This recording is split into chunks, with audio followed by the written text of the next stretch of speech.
We'd like to thank our supporters, OG Haulage and Coolridge Heating and Air Conditioning for their ongoing and continued support of our podcast and helping us make this possible. Life moves pretty fast. You don't stop and look around once in a while, you could miss it.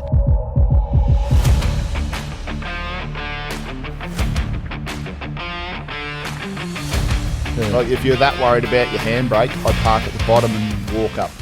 Welcome to Get Outdoors with Drew and Cam again. We're back for another one. We're back, and we even dragged Ryan back for another one because I don't reckon we covered everything off in the first episode. No, far from. Probably not even close, to be honest. Barely scratched the surface. I'm surprised you're still here, Ryan. We're pretty boring sitting around here doing nothing. It's the captive thing about it, though, I think, Drew. So the door's locked behind me. We've got you locked in, mate. You got no choice. The only way out is to help. And your Cam Uber's not left yet. So. No, not yet.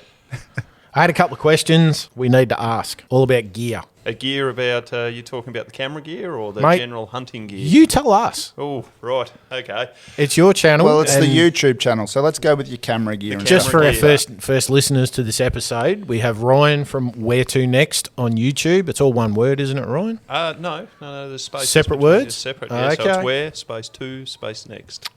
With a question mark. With a question mark. Very YouTube. important. Yeah. And I'm the joker holding the echidna up, just in case there are people that use that same tag. There is another one that's got the same name. Yeah, traveling. I think they're grey nomads from Manchester. I haven't watched it, but I believe that's what they are. Maybe you should watch one or two. Maybe I should learn something here, perhaps. So camera gear, mate. Give us because you do YouTube. Yep. Give us a rundown. What do you actually use? I am using a GoPro 9. I started with a GoPro 4. Yep. So it's just light. It fits in the pack, and that gets a lot of the footage. The only problem with the GoPro is you don't have any zoom. So sometimes on the backpacking trips where you are looking at animals that can be a couple of kilometres away, I borrow a proper camcorder with a zoom, 20-power zoom. Okay. I believe it's a Sony one. I don't own it. I just borrow it, obviously. Yep. So, and a tripod, because when you zoom in that much, when mate. you go into that range. Yeah, you start getting wobble and it'll. You've only got to blink and you lose focus. Yeah. Even a cheap tripod, it can get moved around with the wind enough. Yeah. Oh, 100%. Which will destroy your footage. So I have done entire videos just on an iPhone. Okay. And that works pretty good. So you don't need expensive gear to start. You just, I say an iPhone works fine. And in fact, the making money off YouTube video that I did just a couple of weeks ago, I didn't set out to do a video. I was just in the bush and went, I can do one. Do you get asked that a lot? How much money I make? Yeah. First question, generally speaking. That's it. Yeah. As soon as you say you do YouTube videos, people are like, how much do you make off YouTube? Yep, exactly right. That is the first question. So I'll probably just break that down a little bit. And again, do not do it trying to make money because it will just break your heart. You got to do it because you enjoy it. Yep. YouTube don't pay you until you have 1,000 subscribers. Yes, same as podcasts. Same as podcasts, same as everything, which is understandable because there is that much junk gets uploaded that they don't want to be paying everyone. That's it.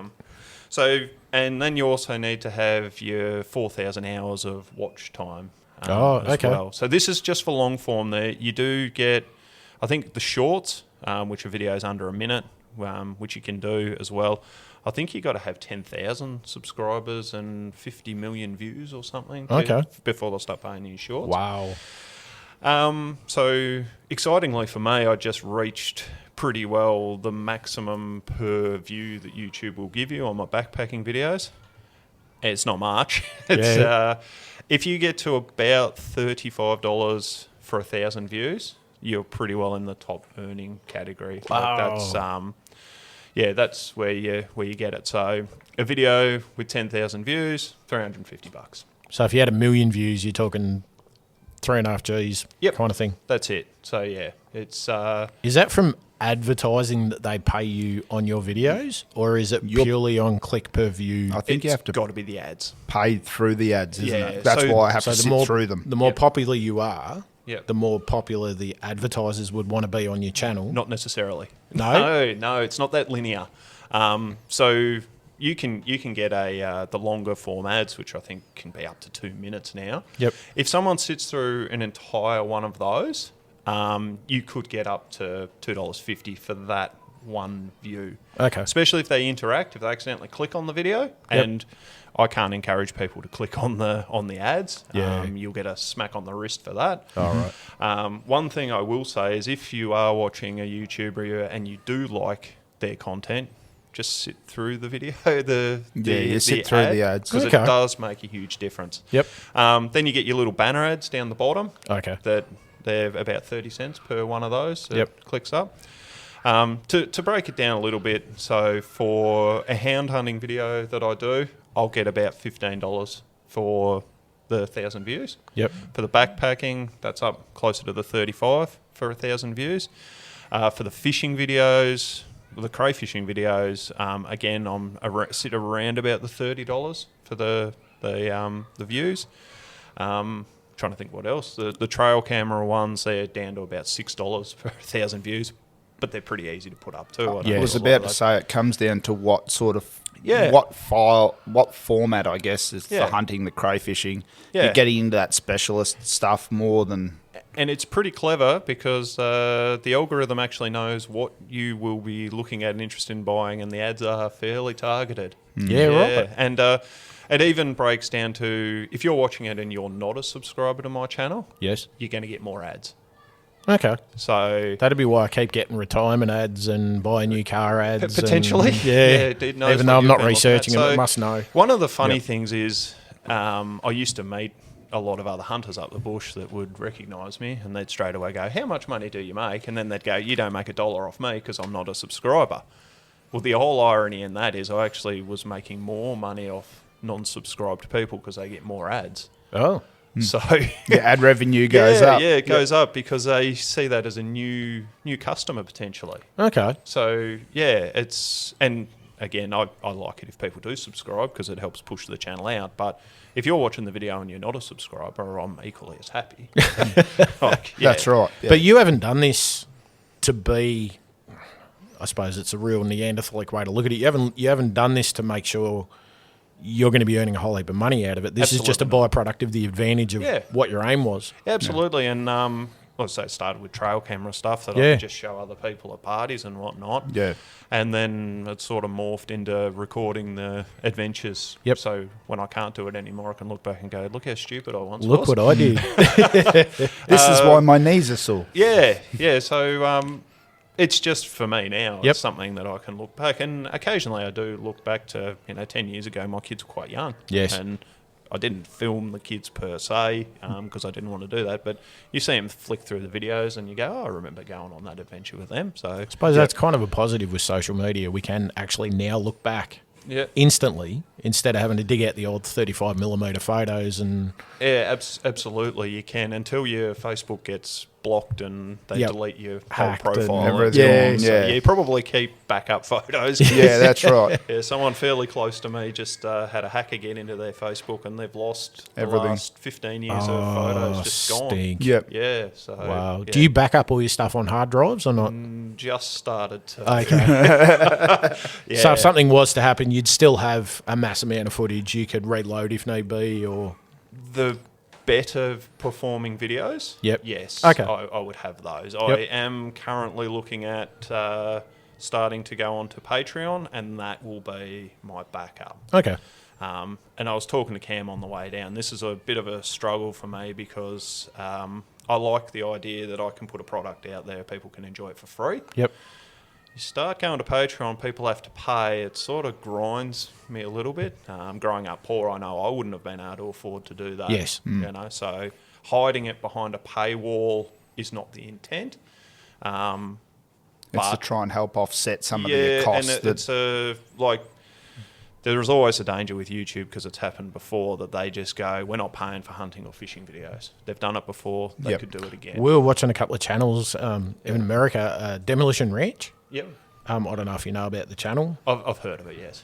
He had 2 or 3 channels going, and there was quite a few that they brought in the introduction whenever they brought in firearms or someone shooting a firearm or whatever. Yep. Game over. We're not monetising this video at all. So he just went, yeah, no problem. I'll beat you at your own game. And he got people to sponsor him Yes. instead of YouTube doing the channel, and he made more money that way.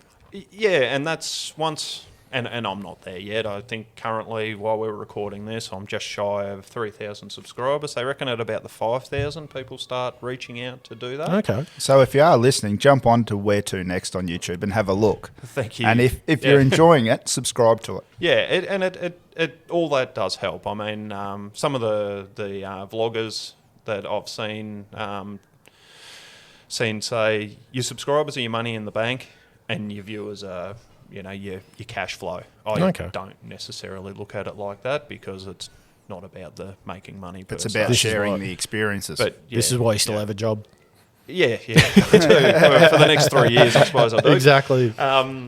So, in saying that, how much money do I make? It pays for my bullets and my diesel. Yep. So, I'm getting to now go hunting for free, which is pretty cool. So, it supports your hobby. Yeah, it supports my hobby. Your hobby supports your hobby. You can't complain with that. No, it's like us with the fox bounty. Yeah. Bingo. Yeah, absolutely. It has taken 11 years to get there, and I didn't see a single cent until probably 8 years in. Yeah. So, yeah. Getting back to the gear side of things. Yes. So your GoPro 9 Yep. is what you're running most of the footage off. Yep. Now, you've got an external mic or a non-external mic? I have a media mod, it's called, on there, which does make your GoPro not waterproof anymore. Yep. So when you see me complaining about it raining in the hand hunting videos, that's why. It's wrecking my gear. That's not saying I'm not enjoying it, not going. But, That's right. Yeah, look. Because I noticed the difference, like when we did our trip. Yeah. I know I whisper because I don't want to project my voice out and spook anything. Dear love human voices. I know they do, that's right. But so I really noticed the difference between your footage with you talking to the mic versus me whispering very quietly. And to be perfectly clear, I was also whispering, so that's how much that mic does. There was a section, I think, of your footage that Ryan uploaded that I had to turn the telly up to like 30 to be able to hear. Yeah. But that's the thing, I whisper and I don't have the external mic I think on you had my the wind camera. cutting across as well, which cut you right out. That's but the footage was fantastic. That was epic. Might have been an editing stuff up on my behalf because I did. I wasn't going to blame you, Ryan. I did go in and work all the audio on Cam's videos. I was going to say you'd have to work it. And like I learnt too from doing that trip with you after looking at my footage to yours. I didn't have the stability controls on my camera as much as he did. So I suppose in answer to what gear you need, the best gear that you can afford. Everyone carries an iPhone. I've done entire videos off iPhone or your King's $80 trail cameras. You find they're okay, do you? They're okay for a little amount of time, probably 3 years, and then they're no good anymore. Yeah, got a life expectancy sort of thing. Yeah, the cheaper ones. Paying $80, but what I like for that $80 is you put it out. If some tosser does nick it, which has happened, it's $80. Yep. Whereas you spend $300, $500 on a satellite one, and someone nicks it, you're going to be really upset. But at least you get a photo with the person who pinched it. Well, maybe. Depends if they come in from behind. That's right. Yeah, reach around and grab it off the tree without seeing a face. When I used to put my cameras out on public land, I'd just have a little note inside them. Yes. The camera's locked with a pin, take the card. Yeah. Because I can replace a $30 card. Yeah. It's cheaper than replacing the whole camera. Yeah. And that's all they're after is the footage. Because they'll steal it. They'll probably never use the camera because they're worried somebody else is going to pinch it off them. Yeah. And then they probably just live in their shed. Actually, when I had my string of cameras out for the hog deer, I used the same SD cards. They're a red one. And when I got the camera home and pulled the SD cards out, they're all black. So not only had someone knocked off my card, they'd gone to the effort of replacing the cards. At least they replaced them for you. Well, yeah. Hopefully they did fresh batteries for you too. I pulled it out and I'm like, what is this black card? No, they didn't do the batteries. No. So yeah, I was happy they left the camera. That's it. With your note, I've actually even gone to the thing of putting my email address in there. Yeah, if you want the footage. Want the footage, I'm happy to share it. You know the hunting spot at this stage. That's right. There's no point trying. Yeah, I did see footage on Facebook. There was a bloke overseas, obviously in America, hunting elk. An old mate had noticed that an elk had rubbed up all over a trail camera that was on the wallow and covered it in mud. So there was videos and photos of him cleaning the other fella's trail camera off and cleaning it, tidying it all up and left it as it sat. But how's that for hunting community for you? I was going to say that must have been closer to Canada, for they're a bit more friendly up that way. Nice, yeah. But yeah, I've had with a lot of the trail cameras people go past, and 95% of people are well behaved and polite and will just thumbs up and keep moving. I've had one camera knocked off, I think, ever, and I've had my SD cards replaced. But, Wow. you know. I've always said if I ever spot one in the bush and it's not mine, walking past it and just smiling at the camera, give it a thumbs up and Just keep sit there walking. and flash them. I was going to say, you're not trying to break them on them. But No, just a cheeky moon. Yeah. So- in answer to that, the best gear you can afford. The bloke on Bolt Action Productions, he apparently uses very high-end camera gear. Yep. And he's quite a lot better at this than me. So if you want to see how to do it properly with high-end gear, watch his stuff. So it'll really come down to what your content is too, though. Absolutely. That's Like I right. said, You can have all the mine's- gear in the world and actually show nothing special. No, and the hound hunting, you don't have time to set up. No. No. Can not you at all. hold that one back? I need to get a shot. No, it's on the fly. Very, very quick, and that's why you hear me heaving for breath quite often. I have to do that bit of footage there. I can't catch my breath. Yeah, you don't have seconds. Yeah. But even like you go to like 4x4 24/7, Yep. a lot of their footage is filmed off GoPros and It action is. cameras too. Can be, yes. Yeah. Absolutely. So So the camera gear I carry on a backpack trip, there's probably 1.5 kilos in the Sony long range camera. There's probably another 1.5 kilos in its stand. So that's, when you talk about keeping weight down, you've already done you're already that. at 3 kilos, yeah. I carry solar battery banks, which are enough to charge the GoPro batteries without them being in the sun twice. If you Okay. sit them in the sun, they appear to charge them on an endless cycle. So I try to charge the batteries when I'm sitting glassing. Yep. All the GoPro stuff and that probably equates to 1 kilo. Okay. So I'm pretty horrid at mass. It's about four, maybe 4.5 kilos of camera gear that I carry. That's Okay. just before you're putting in food and everything else. Yeah, Yeah. absolutely. Now, I go pretty light. I try to go places where there's water, because water, obviously, you can't skimp on the It's a weight make or there. break. Yep. I went November 2 years ago, and we actually ran out of water, and I was very, very sick for probably 2 months. It took me to come good there, just with cramp and stuff. And that's, when things go wrong, I miscalculated the amount of water I would need to be in there and come out. Now I try to stick near the rivers. When you go out for, say, a day trip, how much water would you carry if you weren't going near a river?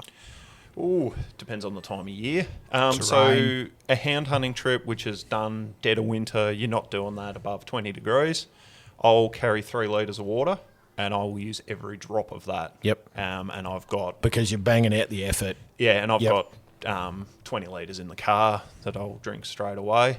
What I have started doing, if I'm returning the same way, is I'll carry a 5 litre bag of water. Yes. Like I think they're pure, they call Yep. them. The I'll carry that. The little goon bag ones. Yeah, I'll carry that for everyone on the walk in. Yes. And we'll walk in, we'll all use that 5 litres first. Yep. And then we'll go from there. And Okay.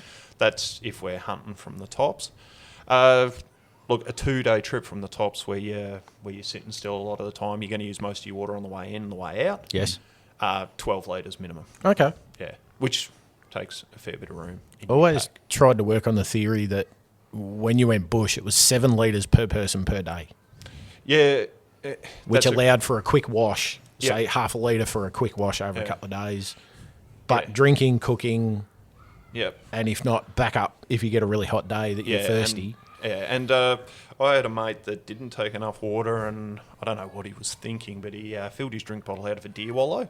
Ooh. You can see where this story's going, can't Oh, you? wow. So just quickly for listeners, deer wallows, so they wallow in the mud, but they urinate in there to cover them in their own musk. Yeah, Their and smell. They're horrible table manners. But Yeah. he said he knew it was going to make him sick, but he also wasn't going to get out unless he did it. And it did make him very sick. It put Where him do in you draw hospital. the line? This Yeah. is where the water's looking out for your water and water purification, filters Yep. and alike Yeah. can be a game changer. Would a couple of purification tablets made a difference in that camera or not? It would have probably knocked out some of the bacteria, maybe some of the protozoa, but it's still not going to be very pleasant tasting. Water tablets don't change the flavour No, or the clarity of it. or the core. Yeah. The What core about- filters, the hollow core filters, I was going to say, what about with a straw? a live straw, the platypus quick draw that I've run. Now that we did it just the other day Wilson's Prom. Yes. So all the creeks down there are tannin stained, so they look like tea, a black tea. Yeah, they look like Coca-Cola water. We're calling it pea water. So running that through the filter, you don't remove the flavour, you don't remove the tannin, but you remove the solids, the protozoa and stuff like that through the viruses The virals and stuff. that could be running through it. To get down to like your bacterium level, I think there have to be a certain micron filter. Okay. So, but that's the thing. I always carry that rolled up in my pack for when I went on the trip with Ryan. Do you carry them, Ryan, still or not? filtered Do you use my anything water. for... I use tablets. He's got a stronger gut than I do. Yeah, I for years and years I just drank the water out of the creeks and rivers. And I don't know really why that changed. If it all of a sudden I just started carrying tablets. So for 1.5 litre bottle, which I carry 1.5 litre bottle to fill up, I'll put tablets in. And then depending on the trip, I'll either then, after that's had its 40 minutes, put that in my Camelback and fill it, treat it again. Or I'll just drink 2 bottles and just drink one to the other. But what tablets do you use? You just buy them at Chemist Warehouse. You get 50 tablets for about $3. Oh, so for anyone looking into it, it's cheap insurance. Yeah, 100%. Cheap and I say bad water can kill you. Yeah, it's very unlikely. That's extreme in Australia. It's very unlikely to do that, but it will make you very sick and ruin your trip if you. Well, it has sort of the adverse effect, doesn't it? Yeah. You end up with diarrhea or something like that. You end up way more dehydrated than what you started with. Absolutely. And the thing is, you'll go back to drink more water because you are getting dehydrated. Correct. And you're dosing yourself again. Yeah. But with dehydration, can quite often rattle your mind on your decision making and everything else. As you know, you find out from hikers that haven't had water and they've gone missing. They've gone back the same direction they were losing their way. So I just don't take the risk anymore, and I do that. And just for people going, the water's clear. Nah. That's, even if it's clear depends and where it flowing. came from, isn't it? I mean, that's always been the thing. When the water's moving, it's okay to drink. Well, to a degree. Yeah, to a degree. I haven't found a bad one yet, but you don't know. Where we were, somebody's shot a deer further up where the water's running from. You don't know. Yeah. So the creek I took water from, that was crystal clear. That was flowing. It was running through rocks. There was no algae. I still filtered it. But Ryan's just proven a point. For $3, it's cheap to fill up. Even if you had a 2 litre water bottle, drop 2 tablets in there to clear it up. Give it the half hour or whatever it is. Actually giving yourself cheap insurance. $3, man. Yeah. Come on. Yeah, and it's, like I say, it will ruin your trip if you get a gut ache. Yep. Very, very quickly. I've actually got a good video of Ryan actually getting water from a waterfall that was rather cold, and I encouraged him to go a little bit further in. And you pushed him? No, I didn't have to push him. He got himself wet. The worst bit about that was the water tasted like rubbish. I ended up not only getting soaking wet, I didn't have any water that was worth drinking. It was running through moss, so you get that real gritty sort of earthy flow. Sort of, yuck. So if you're going for a day trip, we've talked about water filters and everything else. What would be your number 3? What would be your 3 things that you would take on a day trip that are non-negotiables? Non-negotiables now. Yeah. So day trip on a track. Yep. We'll do a track here because it's different gear. Enough water. Yes. Depending on how far you go. Victoria, people that live here would know, it's quite often sunny and then it's horrid. Yep. Always take a jumper. Yeah. Even if you leave and it's 30 degrees, take a jumper because, especially this time of year, overnight exposure, if something bad does happen, exposure will get you. Yes. So, definitely take a jumper. Like even peak of summer, I will always have one in my pack or in the car. Okay. Water, jumper, food. So you take something to keep the energy up while you're travelling for the day. Yeah, and again, it depends where you go, but a bag of jerky and a block of chocolate. Yep. That's energy intake that you need for 2 days if you ration it out. Well, it's protein and sugar, isn't it? Yeah, it's protein. Yeah. The jerky will keep you full, and the sugar gives you the energy to get out. Gives you that extra boost. So they're the 3 things on a track. So you're overnight, you're carrying in, carrying out. Let's say you're scoping out a hunting spot, fishing spot, something like that. And I'm only allowed 3 things here. We're not going to count your first 3. Your first 3 go-tos. Yeah. Let's say, including the first 3, let's have 3 that 3 others would go straight on top of that. So you're going to need somewhere comfy to sleep. Yep. I sometimes forego a mattress, but I always have a good sleeping bag. Yeah. And again, I would have a tent and a sleeping bag would be the next two that were in there. Shelter's a definite thing to add to a good night's sleep. I have tried before just sleeping under a fly or a sleeping bag out just in the bush. That doesn't end well. It's horrid. I don't sleep at all. The third one would then be overnight. I'd want my GPS. Okay. Or a map or a compass, a navigation equipment. You want to know where you are. Want to know where I am to get out. And obviously the safety stuff that I've said before, you at least let someone know where you're going, but I'd carry a personal locating beacon, which I didn't count in that. No. So they're the sort of mandatory field, realistically. You must take them. Yeah. Particularly if you're stepping off a trail, they are a must-have sort of thing. And your ambulance cover too. Like that's one that if you need them and you don't have cover, I think a basic heli lift close to Melbourne's going to cost you $4,000. Yes, easy. Yeah, so that was something early on in the piece. The wife and I talked about. Yeah. We were going up to Dartmouth and up the bush and stuff like that, and you're like, just imagine breaking your ankle out here. And your private health insurance, so people go, "Oh, I'm covered." You're not. No. One ambulance ride that doesn't talking about helicopters or transfers or... A lot of them go ambulance covered, but that's between hospitals. Yes. Yeah, it's can not, be. Not recovering. Absolutely. But you pull a helicopter out, there's $4.5 grand. Yeah. You're driving 400 Ks in a helicopter, thanks for coming. Yeah, I was going to say, it'd be exciting, but... Yeah, you don't want that bill at the end of it. No, you don't. Break an ankle and a bill like that. So that's... So footwear, you said last episode, you're happy to trek around with work boots? Yep, work boots. So they're ankle supported. They're just your standard. I think steel blues I'm rolling at the moment. Just the zip sides. Zip sides can be a little bit painful. You want to put a bit of tape around to keep your laces and your zip up. Yep. But I've done hundreds, if not thousands, of kilometres in them in the bush, and they're fine. I'm in them 12 hours a day. You're not coming back with blisters or burn marks or... I know blokes that roll runners. And I think that's fine. Some people run trail runners now trying to go that extra lighter style footwear. As long as it's not wet, I think they would be fine. Dunlop came out with some steel cap shoes, steel cap runners. I seen a bloke when I was working at a steel mill. Yeah. And I'm like, mate, you can't wear runners here. He goes, jump on my toes. You're on, clonk. Yeah, okay. They're steel cap. And he went, exactly. I went, that's a good idea. But yeah, the hunting boots, I know people that are absolutely passionate about them. And I do love my lowers. Yeah, you'd nearly just go in your jocks and your lowers and be happy, wouldn't you? We know that I probably would. Me, just quickly jumping back to the ambulance membership stuff. I've just looked it up, done a quick Google. So a single membership for a year is $54.97, and a family is $109.93. Yeah, that's fairly cheap insurance when you look at it. That's $2 a week for a family. Yeah, I mean, without getting too heavy, my daughter, who's 15, has recently we've found out she's got a little bit of a heart condition, and we've had to call the ambulance to take her to hospital. Yep. And you don't have to worry about costs or driving yourself. When our young fella's had a few turns as well, and we've had to do the same thing. Easy to do. Yeah. And we put ourselves in some particularly gnarly spots over time. Even me going banging rabbits, foxes, stuff like that. You trip over a cow pothole and some of the spots what do I do? Some of the spots we were in, it's a heli. There's no other options around it. Exactly. You're getting winched out. You're not walking out. That's right. And then we're talking last couple of episodes about snake bites. And same deal. You're not moving when you're bitten with a snake. You're getting winched out. Yep, so straight away on the beacon, away you go. Yep. Do you carry a first aid kit with you?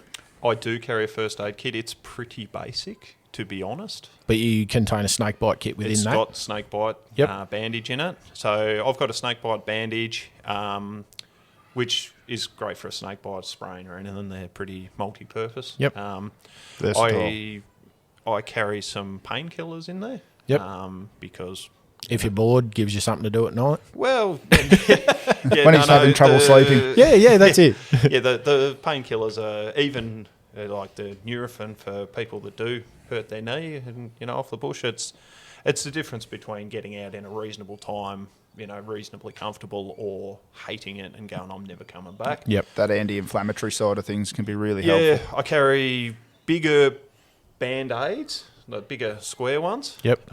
Good for blisters and nicks and scratches and whatnot.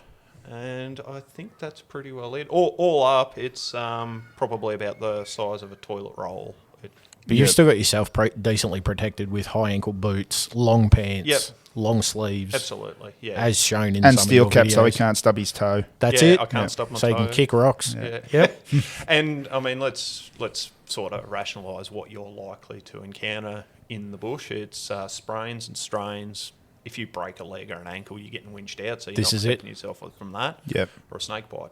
Yep. Or a bit of a laceration. Yes. Or blisters probably up there with Yeah. that. It covers all that. Yep. Yeah. You know, it's that's Something like even for drivers. Yeah. When you step out and slip over, you break a hip, you break an ankle. yeah. That's it. That's covers Checking everything, out a doesn't bog it? hole, mate. They're slippery as bugger Spot around on. the outside of them. Yeah, you always end up sitting down where you didn't plan to be sitting. don't you? Yeah. It catches you unaware and down you go. It's not hard, is it? Not hard at all. So yeah, the first aid kit goes in the top where it's easily accessible, and there's two things that everyone knows where they are in my pack. It's the locating beaker and the first aid kit. And I say they're there if you need them, or if I'm unconscious, they know where to find That's them. where they straight are. away. The I other don't thing tell we them did where on our anything trip is. was the radio check-ins. Yes. So running a small UHF. Because you're running separate. Yeah, running separate. You're away from one another. You checked in at certain times. Yep. And if something was awry, you knew what area they were in. Yeah. So Yeah. you could go and... But you guys talked about maps and locations and All stuff like sorts that of too, stuff, didn't yeah, you? yeah. So it gives you contact, gives you communication both where you're standing. A bit of a safety brief. That, 100%. yeah, before you go. You got to both be on the same page. That's Yeah. right. Have to be. Yeah. What about food? Oh, so this is a strange one. If I'm at home, I will just eat and eat and eat and eat and eat Right. some more. Before you go? No, it's just in general? Just in general. Okay. You When eat like I'm a horse? Yeah. Yeah, when I'm backpacking, I quite often have too much food. So let's go to a hound hunting one. I will sometimes have just a coffee in the morning, and that is it until I finish. Yep. Because For the day, you mean? Yeah, I Okay. often find that if I don't eat, that's better. But I'll always have muesli bars and the chocolate and the jerky in the pack. But at the same time, too, the hound hunting, you're sort of car camping in a way, aren't Yeah, you? you You're are camping car at the camping. vehicle, so Yeah. you're not having to carry it in with you. No. So for backpacking, I'll usually go porridge in the morning. Yep. Just the sachets that you get. For lunch, I'll generally go something like a tin of tuna and biscuits. Protein. I was going to say, you're sitting on the protein side of things, aren't you? Low Keep GI. yourself full. Yeah. And then for tea, it's the same thing. I'll usually go a rice and tuna pack, jerky. I quite often have a bit of chocolate for just after. Just to And build your that's- sugars back up overnight. Yeah, and that's sort of it. I'll always take electrolyte tablets, which I'll have at the end of every day Yep. as well. And It's all usually, about recovery. usually I find if I'm not hungry at lunch, I just won't eat. I'll kick that food along Okay. until I'll either have it at night or it then becomes your emergency Yep. further down. Okay. And you can sense, like, if you're low on protein in your body or You you're will feel it. dehydrated. Yeah, you'll or, feel it. I'll feel it anyway. It's you just start to notice like the when I got all the way down to the river, the trip I went with Cam, Yep. I got down there and I went, I need to eat. Yep. Yeah, And started to get cranky. I'm never cranky, mate. I was You got- cranky that the you got stag wasn't hangry. there. Yeah. You tried those on-track foods? I'm no, No? I haven't. I Okay. haven't ever tried a dehydrated meal, to be honest. No, not dehydrated. No. No, No. Okay. those batch meals. Yeah. Okay. They're made in the bag, sealed. All you got to do is heat it up with water. Like, as in boil a bag Yeah. in some water, Yeah. Okay. and they are epic. Or you've got, now they've brought out the Flameless heater heater bags. bags that's 60 ml of water. Yeah, I think you had that while I was enjoying my jerky and tuna next Yeah. to the fire. Yeah. Cam was I had a goat curry and rice, funnily enough. Yeah, Were you the getting chef's food hat on jealousy and or what? Thinking, yeah, this bloke's doing this better than me. It seems that they're really good because they were built for backpacking, traveling, Yep. everything like that.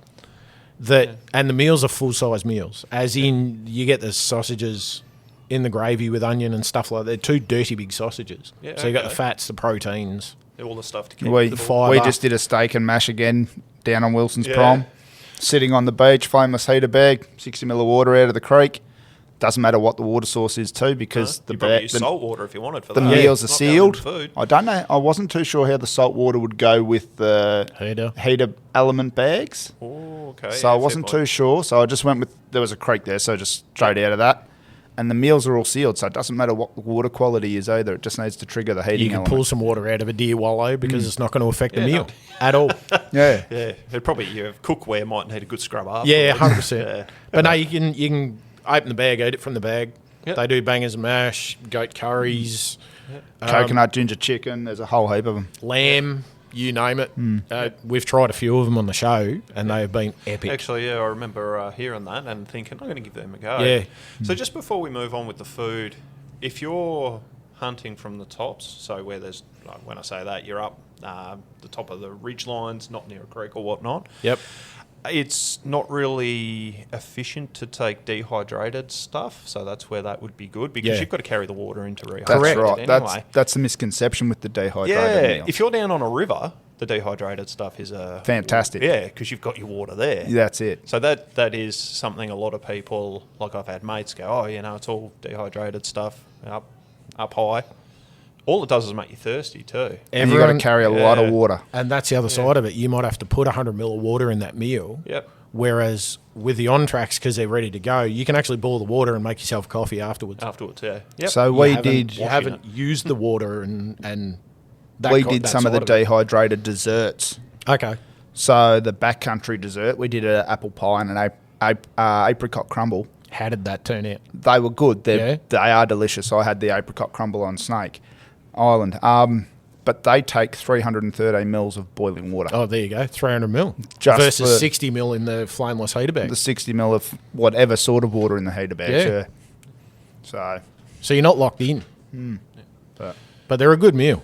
Yeah, well, I would say that's something that I probably need to work on a little bit because, I just grab the rubbish out of the cupboard and... Well, the on-tracks are shelf stable for 3 years. 3 years, 5 years? 3 or 5 years. 3 years, I think they So are, you yeah. can leave it in your pack between... You can. Yeah. Or you Don't leave them on try the doing- shelf and you go, this time I'll go, oh, they do steak in a bag. No jokes, dude. No jokes. Beats any pub steak you've ever bought. Really? Dude, Okay. Slow cooked there Aussie we- steak in a Oof. bag. Yes, falls stop it. apart. Yeah, I'll tell you just before we wrap this one up. Yeah. Apples and oranges aren't shelf stable in your pack. No, so and if they you've become carried- real squishy. Yeah, make sure you do empty the non-shelf stable stuff out of the pack, or it's a bit ordinary when you repack. And Or the other part to it, my brother-in-law just discovered at the Wilson's prom hike. Also, don't leave your bag sitting out with the banana in it, because he woke up to a munching sound at midnight and stuck his head out of his bivvy bag to see a possum eating his banana that he was possum? planning for breakfast. Oh, stink. I was going and to they'll say, was it a also eat your wombat? coffee. Yeah, No way. Yes, they will get into Yeah. anything. You imagine how unbearable a possum is after it's all Caffeined Wound up on caffeine. Yeah. Yeah. Anyway, they'll eat anything. I was trying to pull one out of my range hood, and he didn't want to do it. I can imagine him with caffeine in it, mate. He'd be bouncing off the cage. Should have just offered him a coffee. Far out. Yeah. Well, I reckon we'll wrap this on up for this week, Cam. Yep, easy done. Don't forget, Check on your mates. and the What's- $27 fishing Oh, challenge. the $27 fishing challenge. Go to Kmart. Make sure first off you've liked and subscribed to our social media platforms, because that's where you'll send your photos of your $27 fishing Send challenge us a fish message through. with a fish you catch, and we'll upload post it. them. And there will be a prize at the end of our competition. It's which going to run over the summer period. I think it gives us everybody a good window. gives everyone a crack. It's that perfect time. especially over Christmas. Well, those rods you'll catch flatty, you'll catch whiting in the salt. You know, if an Aussie salmon grabs a hold of it, it's going to be a whole heap of ya. adventure. We've But got yeah. listeners in America, and we were saying if someone can catch like a dirty big Chinook salmon or something like that, we need photos of it. Yeah. I don't care what it is. Yep. Catch a whale if for all I care. Victoria Fisheries will free on, don't you? Yeah, you don't have to tell them. Just send us a photo. Yeah, so I mean, it's about having a bit of fun, putting everybody on the level playing field with it. So And getting people outdoors for cheap that's the way. with a purpose. yeah, It's the adventure. And what do you say about deer? You like chasing deer, but you love the places I like that takes chasing you. deer, but it's the places that they take me that I enjoy too. And this is what a $27 fishing rod can do too. Yep. You walk down the end of a pier, you go to a beach, you go to a park with a pond in the middle and chase carp. We've even talked about a creek. If you've got to jump over it, there's a fair chance that it'll hold a trout. This is it. A little bit of Googling, look for a lure, look for a hook with some worms on it, whatever. We've had a bit of interest already, Cam. So Oh. And Ryan, I think, said last I think episode we he's might be getting able in to on it. tease I'm him into it. definitely going to give this a go. Yeah, it'd be a good bit of fun. Absolutely. I might make a video to show people how to do it poorly. We should go to Blue Rock and all try it. Oh, give So it a whirl. just a question around the rules. If your 9 pound gets spooled on an Australian salmon, which is the closest thing to game fishing that a lot of people We'll will ever have get to do, replace it with 9 pound Jarvis Walker line. do you have to buy that from Kmart? I'm tipping we would. That's I reckon. Yeah. We've got to stick with the Jarvis Walker Kmart brand. I was going to go and get deliberately spooled so I could Yeah. put braid on it. I'd do the same thing. Don't worry. But I've still got a couple of 100 metres of braid sitting in the back shed that I'd love to use. You're but not allowed to? not allowed no, to. not when it's £30. Yeah. So anyway, No. thanks again, listeners, for tuning in. Thanks for being on again, Ryan, for And another Ryan, chat. Not a problem, been a remember, pleasure. the channel on YouTube is Where To Next. We Definitely can all worth a learn look. something, and it's a bit of something we can all learn something from. Stumbled over that well. I did, man. I've munched Making my me words Making again. me sound like I know what I'm doing here. It's a bit of a worry. People are going to be Hey, disappointed. mate, I never claimed to be a professional. We're not. And we've also got faces for radio. That's why we don't do videos that often. Fantastic. All right, check on your mates. And cheers all. Thanks for Cheers that. all, and we'll hear from you next week.